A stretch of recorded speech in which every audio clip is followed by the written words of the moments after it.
We are a national nonprofit that supports children and families with gold standard mental health care, advice, and resources, all online and accessible to everyone. You can learn more about the resources we have available during the coronavirus crisis, including telehealth evaluations and treatment, by visiting childmind.org/coronavirus. Today, I will be talking about building a positive parent-child relationship. I'm available to answer your questions about this topic, as well as anything else that you're wondering about. Post your questions in the feed. We'll also post some links to helpful resources on childmind.org and the details about the next Facebook Live. Remember, we're here every day, 10 a.m. and 4:30 p.m., and we look forward to your questions. All right, so today's topic is about building a positive parent-child relationship.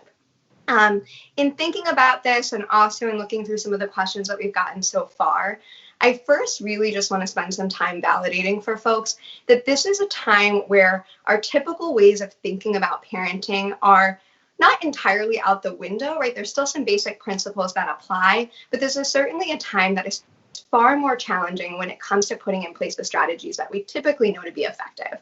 So I was thinking actually a lot about this concept that is a kind of an older psychoanalytic concept about the good enough mother or the good enough parent. And I thought that before we jump into some of the more behavioral strategies, talking through this idea might be appropriate given the current context that we're sitting in. It's appropriate all the time, and it's something that I certainly encourage the families that I work with to think about all the time. But certainly right now, when many parents are trying to parent, to work, to possibly be a preschool teacher, a high school teacher simultaneously, I think this is an idea that's really important right now.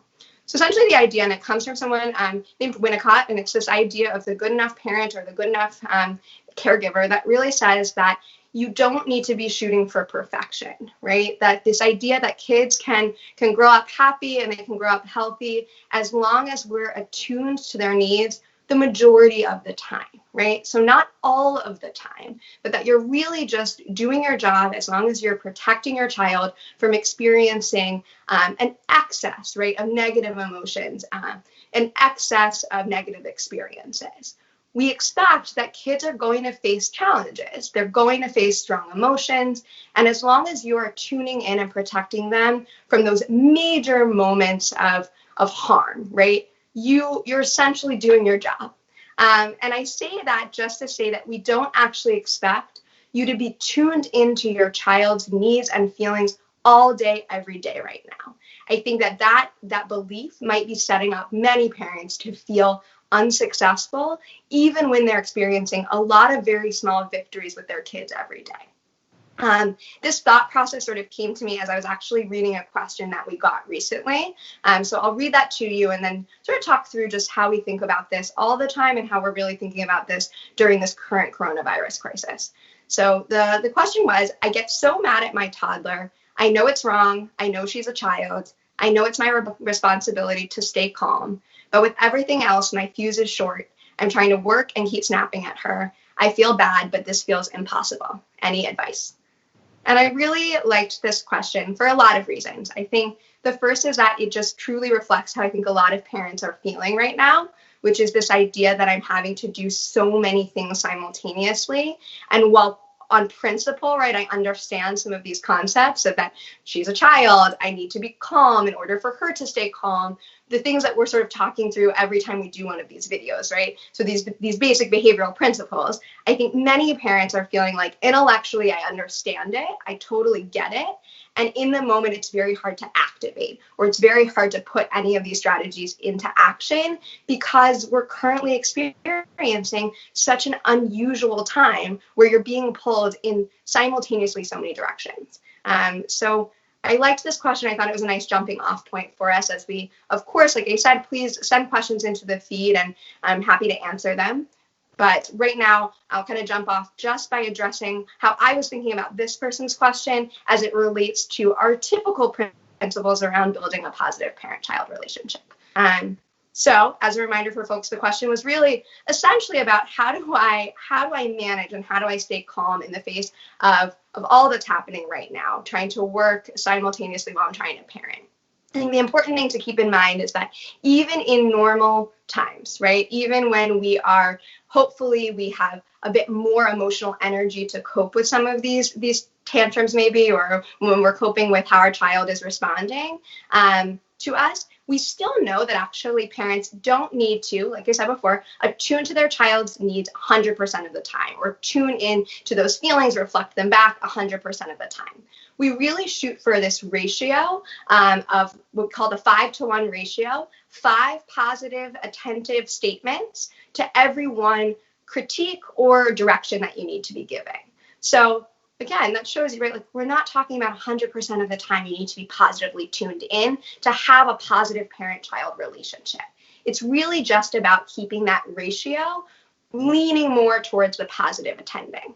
So leaning more towards catching when your child is doing things well, taking the time to calmly and neutrally comment on those. If you're leaning in that direction more than you're leaning in the direction of critiquing or even just giving a lot of commands, you're doing great, right? It doesn't need to be perfection.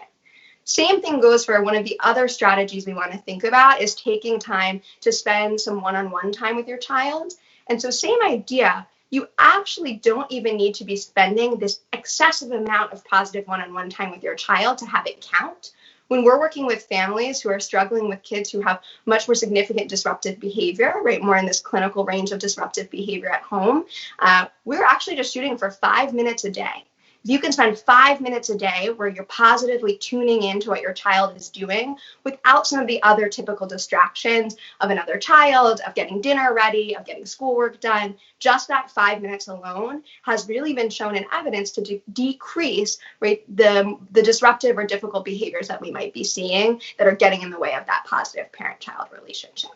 So I hope that throughout today, right, our topic is really thinking about positive parent-child relationships, but I hope that through this we also get some time to really validate that this is a particularly difficult time for folks, and so we're not shooting for 100% perfection. We're really shooting for this Winnicott idea of that good enough parent, just doing the best that you can under the current circumstances. All right, so we have a question here. Any tips for good mental health for middle schoolers? Videos, research-based interventions. Awesome question. And I love that you're thinking about sort of trying to prioritize mental health right now. Obviously, this is the time where folks are experiencing much more strain and stress as we go through this experience together. And I really like that you're thinking about, this is Kim. Kim, I really like that you're thinking about how you can support your middle schooler to manage the difficult time that we're currently going through. So it depends, of course, on the concern, right? So this is a spot where I always recommend that folks go through a process, a real assessment process with a clinician to figure out what exactly is at the root of potentially the behaviors or the big emotions that maybe you're seeing in your middle schooler. We certainly know that lots of folks, including us, are doing telemedicine right now. And so there is the option for folks to have kids engaged in therapy right now, even if we're not able to be there in person. So there's certainly some good evidence around doing some of these interventions through telehealth or telemedicine. Certainly CBT or cognitive behavioral interventions, we can post some things after this about cognitive behavioral therapy in particular. That tends to be a really good intervention also for adults, right? Of just noticing the thoughts or the cognitions that sometimes get in the way for us or that make our feelings more extreme, and thinking about ways that we can have alternative thoughts or look for alternative evidence to help us to keep ourselves calm or to bring us back to baseline. So certainly we can post some things afterwards that relate to this. So it's a really good question. All right, keep those questions coming. So back to what we were saying. So I'm Meg Glick. I'm a social worker at the Child Mind Institute. And today we are talking about building a positive parent-child relationship. And as I was saying before, we're really not aiming for perfection here, especially now. We're shooting for really maintaining a higher ratio of positive feedback, positive attending, positive time with your child than we have sort of those negative moments of criticism, moments where you're trying to get your child to do something in particular, rather than time where you're able to follow their lead. So we had another question from earlier that I will go to now as well. We have, my daughter and I are fighting all the time. It's just the two of us at home. We're trying to do online schooling and everything seems to lead to a blow up. What do I do? And this one really resonated with me as well. So thank you for whoever submitted this question. I've been having a lot of families come to me and talk about how right now as parents are having to both be parents and also be teachers, how this is leading to just so much more sort of directing of your child than you might actually have to do on a typical weekday. Because typically, right, you experience that in the morning when you're getting your child ready for school. You experience that in the evening when they get home, when you're doing schoolwork, when you're getting them ready for bed. But there's this time in the middle where teachers are engaged in that back and forth relationship. The teachers are the ones, right, who are navigating with your child how to get them engaged in schoolwork and are dealing with maybe what might be a very frustrating process for your child if they do struggle with any of this work. Right now, for many parents, you're waking up in the morning and then you're spending all day being that person who's trying to get your child to engage in something that is less preferred, right? That's not necessarily what they want to be doing. Especially right now, too, when kids are at home. I'm thinking particularly of some of our more middle school and high school aged kids. They have so many things around them right now that they would rather be doing inside their home. Typically when they go to school, right, they're being removed from the environment where they have access to video games, their phone, the computer. They're put in a space where teachers are managing the environment and are really making sure it's very clear that there's rules and structures around that. They're not at home and this is what they're meant to be doing. Right now, as parents, you're sort of stuck in this role where you're needing to manage that environment for your child. And it's leading for a lot of families to a lot of stress and a lot of strain on that parent-child relationship. So with this in mind, I've been giving a lot of families this guidance, and some families have been getting to this themselves, which is this idea of trying to spend some time that's not focused on task completion. And if you can build in, even like I said before, 5 minutes has been shown for young kids to be enough, 10 to 15 minutes for kids who are a little bit older, more of our middle schoolers and teenagers. If you can just find that amount of time, 5 minutes or 10 to 15 minutes for those older kids, where you can engage in an activity that's preferred to them without an agenda, you should actually see that that carries over to a much higher rate of compliance with what needs to get done throughout the rest of the day. It's sort of like putting that money in the bank, right? So that there's something to draw from later. If you're able to put that in, you should have something that you can take out. And it's just giving a little bit of a buffer to some of the strain that I think a lot of families are feeling in that parent-child relationship. So I can talk you guys through too what that time can look like to make it most productive. This is something that we share with many, many families when we're in normal times, and I think is still applicable and certainly something that folks can do now that's very small. Again, as we were saying before, so many folks are really stretched very thin right now and are feeling like they don't have time to put in place sort of all of the interventions, right, or all of these complex systems, maybe like a behavior chart system. These things are just feeling really, really difficult to implement right now because they're hard and you don't have a lot of time. The good thing about this strategy is it's something that hopefully folks feel like it's possible, right, and it's sustainable. And so, like I said, it's for those younger kids we're thinking about just spending 5 minutes of one-on-one time together. For middle schoolers and teenagers, you're thinking about 10 or 15 minutes, only really because also the activities that those kids like to engage in typically take more time. So when you're thinking about a younger child, they might be happy to just engage with blocks with you, a free play with blocks, and that could be 5 minutes. Whereas a teenager may actually want to play a video game with you, right? Or they may actually want to do a cooking activity, and that just takes more time. So you're just thinking about a bit more time for them. But keep in mind that during this time, it really is about letting your child choose the activity, focusing on something that they're interested in. No agenda, not trying to get them to do something else, not trying to engage them in a conversation about a topic of your choice. It's really meant to be time that's focused on what they're interested in. Using that time to up that ratio, like we were talking about, up that ratio of positive attention and feedback. Use this as a time to really notice and comment on the things that your child does well. Give them a lot of positive feedback for all the things they have been doing well. And use this as a time to, like I said, build up that positive attention. You're also during this time really trying to ignore any minor misbehavior that might be coming up. So using this as an opportunity not to focus on also something maybe that happened earlier in the day that was challenging, but actually spend the time just focusing on the activity that's right in front of you. And the good news is that this we know really does buffer some of the impact of stress and some of those strains that you might be experiencing in this parent-child relationship due to the current context. All right, got another question coming in. Any tips for children who are feeling very unsure by the current situation and want to be hugged all the time? With 2 other kids, I try to ease the anxiety.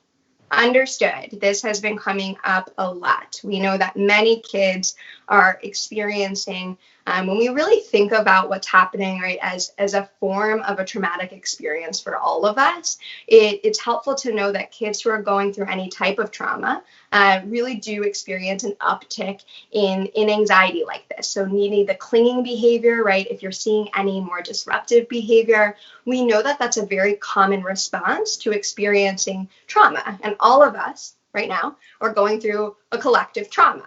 And so some of these behaviors are really normal and expected.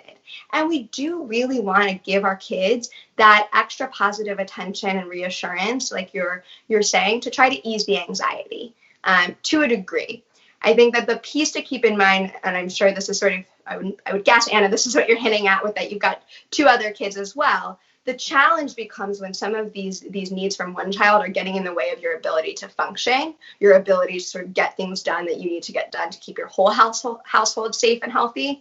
And so we are thinking about trying to preventatively or proactively manage some of these pieces from getting out of control. So we're not saying that this is a behavior, right, that's problematic at the start. It's a really normal and expected behavior that your child is wanting that comfort with you. But rather than sort of letting it grow, right, we're wanting to think about strategies for you so that you can give your child what they need, set up some really clear structure and clear expectations so that we don't see that the clinging behavior gets even worse over time. And so one thing that's been working really well for some folks is to set aside, just like you think about setting aside this positive attention time or this special play time, also thinking about setting aside some worry time with your child. So thinking about setting aside 5 minutes or 10 minutes where you're just going to spend some one-on-one time with them, and they know that's their space to sort of talk through the worries, right? So if they've got a bunch of worries in their mind and they're seeking you out all day long for support with that, setting aside this time that they can expect on the schedule where they get that can help to prevent that from getting in the way throughout the rest of the day. Also, one of the things we know is that this 5 minutes of not worry-based time, but actually playtime around an activity that your child enjoys is one of the first things we actually do with young kids when we're working on anxiety, when we're working on separation anxiety, when we're working on selective mutism. We set aside this special 5 minutes of playtime that's really parent-centered, where you are, child-led with your parent as the person who's there with you one-on-one. And you're thinking about using this as a time where you're decreasing a lot of questions, you're increasing the number of comments you're making about your child's play, you're increasing your positive praise, and all of these things can help to create an environment where your child's anxiety is decreasing. Great question. All right, I love these questions coming in. Got another one here. Lisa asks, my teenage son struggles with anxiety and lashes out all day. Without outside outlets of activity, it's hard. Yes, definitely. This is a huge concern, particularly for teenagers. We talked about this a little while ago, but I'll bring some of this back for this conversation since folks might be tuning in who did not see this earlier live. We talked a bit about collaborative problem solving with teenagers. Teenagers are this very particular population, right, where unlike the younger kiddos who are really thrilled probably to be having so much extra time with their parents, teenagers are not really in the same space developmentally. So we know that this is a time for them where we actually expect that they're going through a stage where they're more interested in developing relationships with outside people, right? People outside of the family system. And so this is a time, both as you're saying, right, that is increasing anxiety overall. So if your child was already a child who was anxious or a teenager who was more anxious, we could be seeing that that's increasing. And also they're dealing with a removal of some of potentially the supports that they have outside the home. So not getting to spend that time with peers that usually might be helpful as a buffer. We also know that with anxiety, we've got these 3 different kind of categories that our reaction to anxiety can fall into. We've got fight, we've got flight, we've got freeze. So we've got our freezers who tend to look the part of a more anxious child or teenager, right? They are frozen, more withdrawn. We've got our flight folks where they run from a situation or avoid the situation altogether. And then we have the reaction to anxiety, that's this fight reaction. That is often when we see, and I'm glad that you're actually recognizing that, like, I think my child or my teenager is lashing out because they're feeling anxious. Oftentimes it's hard for folks to notice that anxiety. So I commend you for actually recognizing, like, I think that what's underneath all of this is actually anxiety. You're probably right. And you're probably just seeing that the fight response or the lashing out is how your child is showing that anxiety. So going back to this idea of collaborative problem solving, with teenagers, it really is about finding some time that's set aside that's outside of other activities. So you're not interrupting an activity, but you're setting aside some time ahead of time where you're going to talk this through. Make sure that you're checking in with your teenager about when they want to have this conversation, and then actually talk through with them. State what you're noticing. I've noticed that you're feeling really anxious, and it's meaning that we're getting into a lot of arguments, or you're lashing out when I need you to do schoolwork, or when we're transitioning for you to go to sleep. And I actually want to talk through some solutions. And brainstorm at that point with your child, right? Hear them out, validate what they're feeling, and then brainstorm with your child some solutions. It might be that you do need to build in more time where they can access supports that were helpful before. So making sure that they have time to touch base with friends. If there was a provider, like a therapist, making sure that they have access to that person via telehealth, for example, finding ways for them to engage in other activities that were helpful. So as you said, we don't have a ton of outside outlets, but if your child was a fan of music, right, finding ways for them to use some of these pre-existing coping strategies in our new environment. All of that can be part of this collaborative problem-solving conversation. And then test a few things out. So you may need to try a few things before you find something that actually works. And so just engage with your teenager and let them know that you're going to be part of that process with them. Trying out a strategy and then assessing how it's working for them. And you can always change it if it's not working. Really good question. All right, here's another one. My 5-year-old son receives OT, ST, and other special services at school. Now they're on video and it's hard to participate, mostly ignores. I wonder if I should push or let him be. You're bringing up such a good question, and this is something that's been happening for so many people where their children have IEPs and have special services as part of their school system usually. It's a really tough time. I think it's a tough time for you as a parent, for your child. It's also a tough time for providers as they're trying to figure out the best ways to access kids in this very unusual environment. And depending on your child, I think some kids are doing well in these formats, and we also know that some kids are really struggling, especially those who have needed that in-person support. A 5-year-old, I'm noticing you said a 5-year-old, especially our younger kids, where this medium of video conferencing is not necessarily working as well as it might be for our teenagers. Definitely check in with the providers and find out what types of tools they used in person that work to get your child engaged before, right? Because some of those things actually might be tools that you can put in place in your home to help your child to get onto the camera and to really join in. For example, there are certain kids, right, who benefit from having a visual checklist, or they benefit from having a timer system. And your OT might have been using that throughout their whole session, and you just actually didn't realize it. And so by having that conversation, they may be able to actually send you ahead of time that visual schedule, prep you for how to set the timer to help your child to engage in those sessions more productively. Also, we're finding lots of creative ways, right, to play games over the screen, making sure that your child is maintaining that positive relationship, even if they're not getting as much like work done. So that's the piece also to keep in mind, is that we're thinking about this really as a time of maintaining gains, really maintaining the progress we had before, not seeing a lot of regression, not necessarily that we're going to be making huge leaps forward. Right? So this is a time to take that stress and pressure away from yourself also, that if you're just successful at getting your child to maintain that relationship with this provider, you're doing a really good job. That's what's going to set us up to be more successful when we all go back to where we were before, and hopefully when your child is back in person with these providers, if you've maintained the relationship, you're in a much better starting point. Really wonderful questions today. Just going to recap a couple of key points for the topic that we had today, which was building a positive parent-child relationship. focus on really not shooting for perfection right now. We talk with kids about reaching an 80%, for example, on a behavior chart. We're looking for 80%, not 100%. I feel the same way about parents, right? If you guys can be hitting 80% of your usual amount of energy and engagement and attunement with your child, you're probably doing fantastic. Thinking about finding 5 minutes with our younger kids, 10 to 15 minutes with our teenagers or middle schoolers to really just spend some positive quality time together around a topic that they're interested in or an activity that they're interested in, that can help to really buffer some of the strain that I know folks are feeling right now.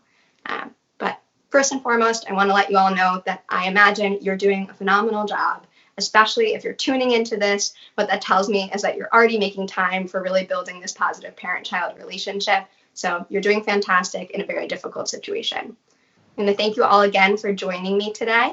I hope it was helpful. And remember, we're here every day at 10 a.m. and 4:30 p.m. answering questions. Check the post for the topic for our next live. The Child Mind Institute is here to help with mental health and parenting needs during this coronavirus crisis. We have resources to help, from daily tips to consultations to gold standard telehealth treatments. Go to childmind.org/coronavirus. Be safe, and thank you for joining.